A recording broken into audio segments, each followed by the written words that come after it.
Just imagine this for a second. A future where life-saving medicines can actually fly faster than an ambulance. Or picture farmers spraying their entire fields in minutes, not days. And all the while, our traffic, our borders, even disaster zones, they're all being monitored safely from the sky. Well, by 2030, the global drone market, it's expected to be worth over a staggering $90 billion. And you better believe India wants a big piece of that pie. Or maybe I should say, a big slice of that sky. And that right there is exactly where Drone Policy 2026 comes into play. Now, this isn't just some boring old rulebook. No, think of it as India's master plan, its strategic roadmap to becoming a global drone superpower. Okay, so you might be wondering, why was a new policy like this so essential? I mean, what was the big problem? Let's dive into exactly why this was needed.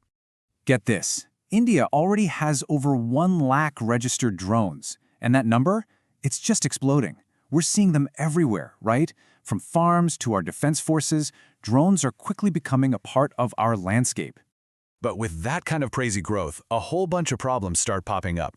We're talking about our skies getting super crowded. We're talking about new, really complex security threats. And, of course, the very real danger that they could be misused. Honestly, it was a recipe for total chaos. So it all boiled down to this one massive question. How do you let all this amazing innovation flourish without risking public safety and, just as important, our national security? That's a really tough tightrope to walk, you know? And the answer, it turns out, was a complete shift in mindset. Let's really get into the core philosophy, the big idea behind Drone Policy 2026.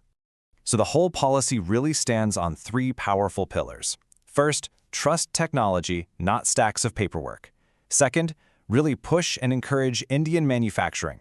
And third, figure out how to safely weave drones into the fabric of our everyday lives. And this slide just perfectly sums up the massive shift. The old way? Oh man, it was a nightmare of heavy paperwork, endless manual approvals, and this restrictions-first mentality. This new policy just flips that on its head. Now, we've got a streamlined digital sky platform, a foundation built on trust and tech, and an innovation-first approach. To put it simply, less bobblegiri and a whole lot more digital monitoring. Okay, so that's the why behind the policy. Now let's get into the how. How does this actually work in the real world? And what makes these new rules for flying so much smarter? Well, first off, they've kept the categories for drones super simple. You've got your tiny nano and micro drones, think hobbyists and simple stuff, with pretty much zero paperwork. Then you step up to small and medium drones, for things like farming or surveying, they've got some moderate rules. And then you have the big guys, the large drones, for cargo and defense, and yeah, they have really strong safety and compliance rules.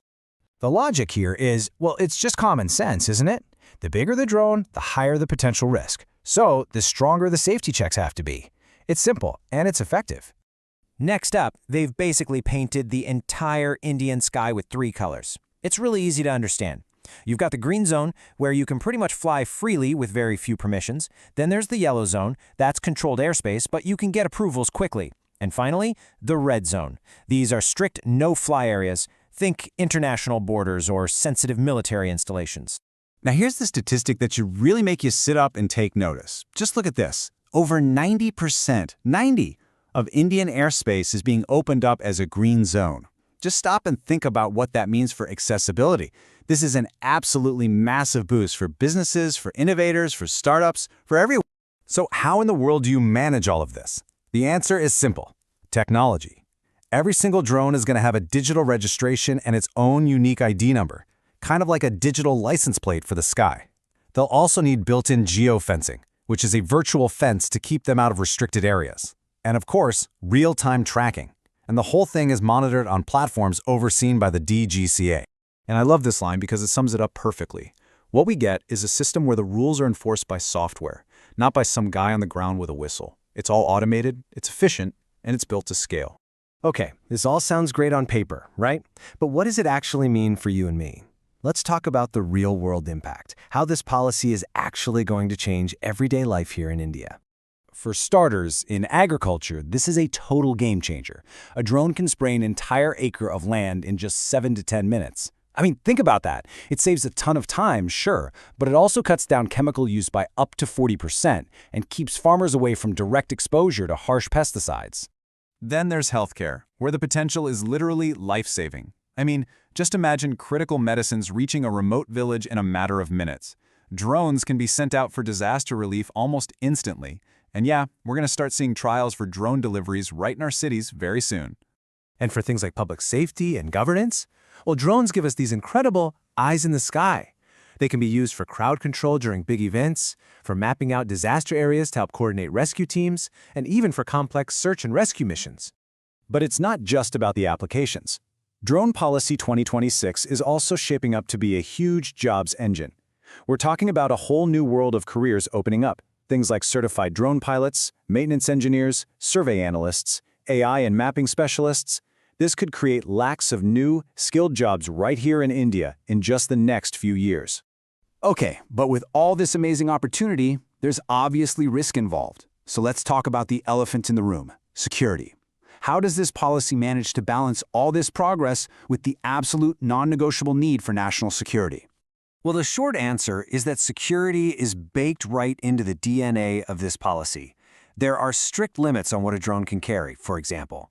The policy also requires anti-drone measures to be developed and used. And, this is crucial, it mandates full cooperation with our security agencies to make sure the whole system is rock solid. Because at the end of the day, innovation can never, ever compromise national security. Look, Drone Policy 2026 isn't really about flying machines. It's about flying India into the future. From our farms to our cities, from startups to our security forces, we are learning to control the sky, and we're doing it responsibly. The drone age is here, and India is absolutely